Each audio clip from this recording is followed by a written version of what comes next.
So I was gifted this little cute little, they call it a painting notebook. It's a sketchbook and a little palette here from a friend. And I thought it'd be kind of fun to fill it up and paint something with it. It is super tiny, so you would need like a toothpick and colors to fill it in. So let's fill it in. And what would I choose to fill it in? For me, it's always going to be, if you are very limited in colors, right? A small little palette. The go-tos, if you only even had 5 or 3, I would choose cadmium yellow deep, quinacridone magenta, and Prussian blue, right? Those are the 3 that you need. And what I also need these days are ultramarine blue deep and burnt sienna. And if I was going to add some other stuff in here, maybe I would add a Paynes gray. I could either add a cobalt or a cadmium red light or even a white gouache in there. You know, so let's just fill it up and see what's going on here. So I would recommend, if it's that tiny, you squeeze it out and kind of guide it along with a Q-tip or a paper or a little this little guy, which is a toothpick, right? So I've got the yellow in there. I'll add my quinacridone magenta. You can kind of just drop it in, actually. You don't really need to use a toothpick that much. Just kind of fill it in, though, with the toothpick. You just need a little bit. And like I said, I might actually add cadmium red light on this one, just to make my life easier. I could have put it next to yellow, but I'm choosing it to put it right in here. A little thick. Just fill that space in. And then I'm going to add the burnt sienna. Look how tiny this thing is. Squeeze it in there. Oh, it's overflowing. You don't want to do that. Maybe I can try and put some back in with the little toothpick. Made a little mess. I went over my allotted space. And then I'll start hitting. Usually I like to separate my blues so I know which one's what. Normally I should do that. Oh, and I also want to have peacock because I feel like if I'm going to do some kind of turquoise thing, I want to have the peacock close by, and ultramarine blue is not going to do it. So I'll put some peacock in here. Get that in there. Just maneuver this with the toothpick. You're going to have to know which color is what, right? So if we do peacock, I'll add the darker color, Prussian blue, which is the go-to blue for everything I like to do. I'll probably change it up in the future, but right now that's what it is. So we've got the peacock, Prussian, and then I could use ultramarine blue deep. Fill this in. You know how hard it is to fill this in? Watch me struggle. Just get that right in there.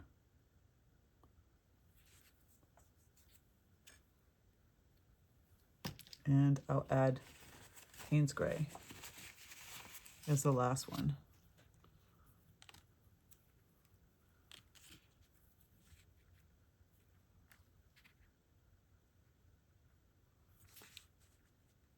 Fill that guy in there. Okay, and I'll just have to clean up my palette a little bit. And then I fill it all in. Just try and clean this up a little bit. But we're going to use the paint.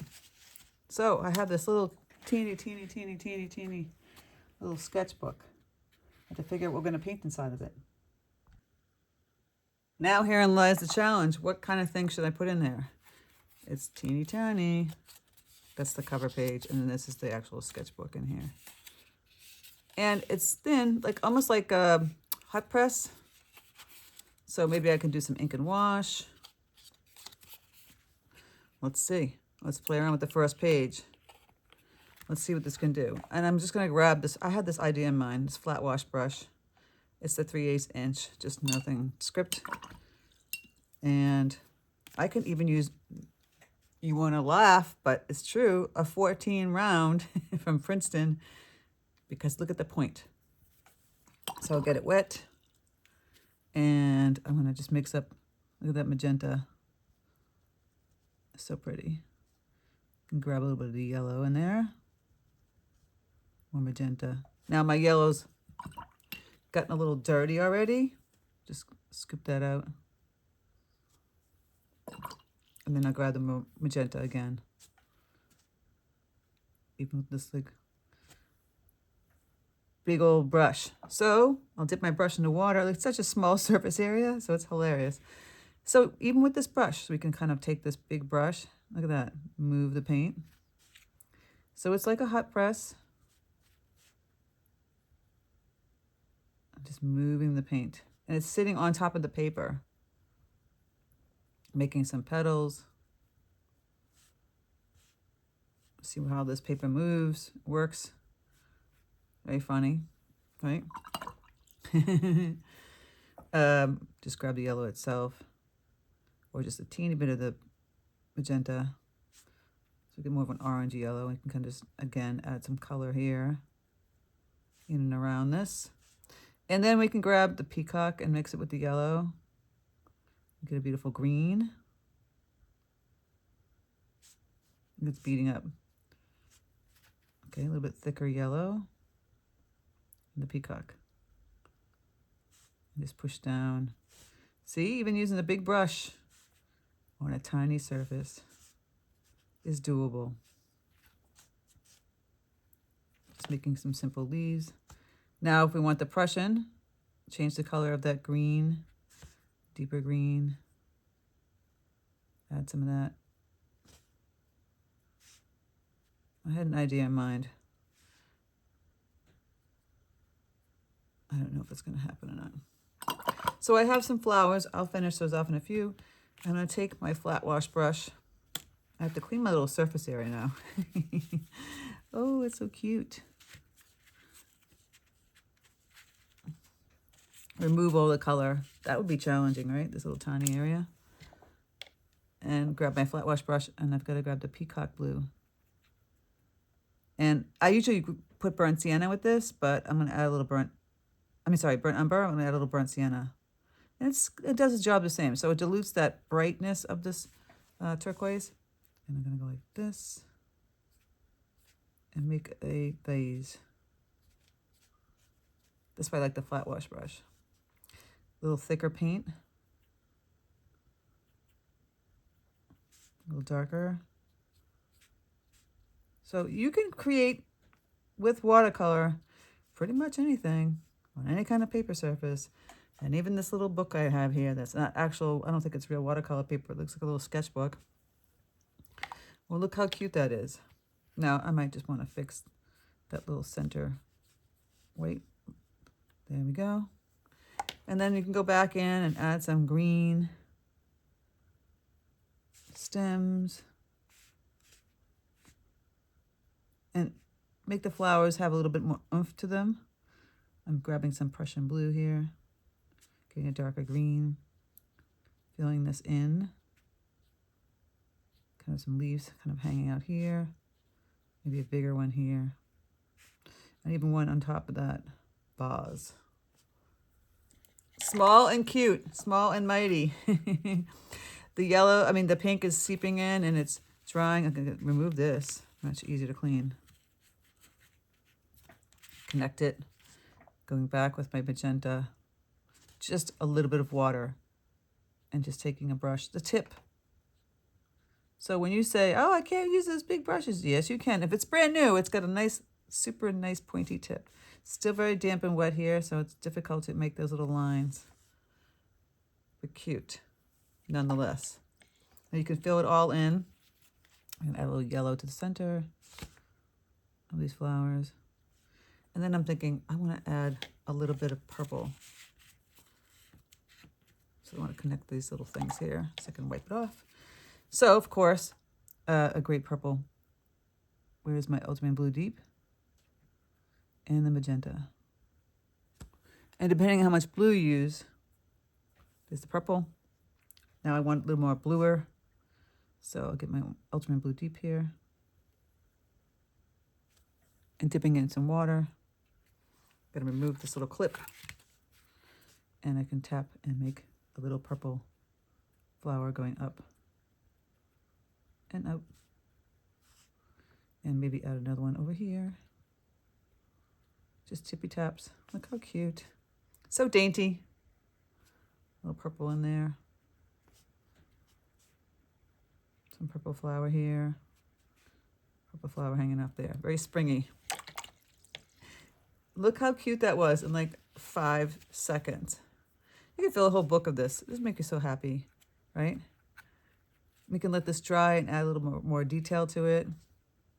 There's the magenta. See, it's still very wet.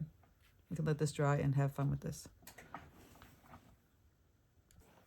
So it is now dry. I'll go back and get my magenta, the little tippy tap of water. So it's consistency of almost like butter.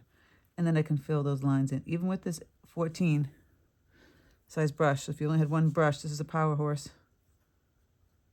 If it's brand new. If it's been used a while, you know that tip's gone. And a great brush with a great tip is my 8 long round, which I love. So here we go back.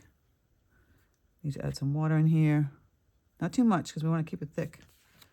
And then we can add little lines coming from the center outward.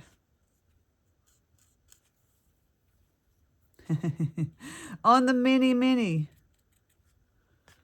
Super fun. Go back and add a little bit of yellow. This orange tone. We lost our little yellow flower, but add some orange kind of color in here. Make it more yellow. Playing around with maybe putting some yellow flowers, just tapping the color there. Super cute, super fun. You can even grab the ultramarine blue deep. I'll just water this down a little bit. Start to use that on some of the lines on the pink flower. Instead of just pink, you could add a color.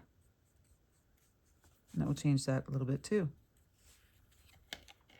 And lastly, if I want to add a little shadow to my wonderful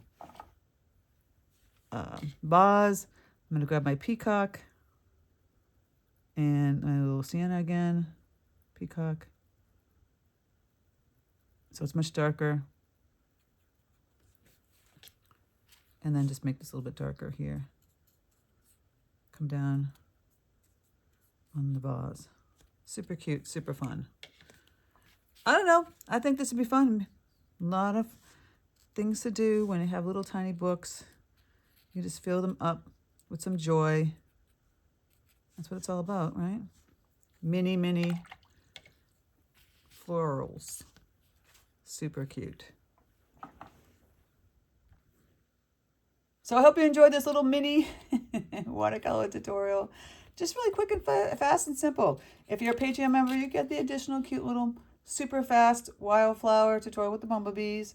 If you want to be a Patreon member, click the link in the description box below. It's where you support my free content here on YouTube, which I really appreciate. And with that, you get amazing tutorials over there that are just way more in depth than this. These are kind of really simple ones. Those are much more in depth, about an hour long with a trace and a photograph, giving you much more in-depth techniques. You get first dibs in watercolor workshops and retreats, and 15% off my new live Zoom classes. So it pays to be a Patreon.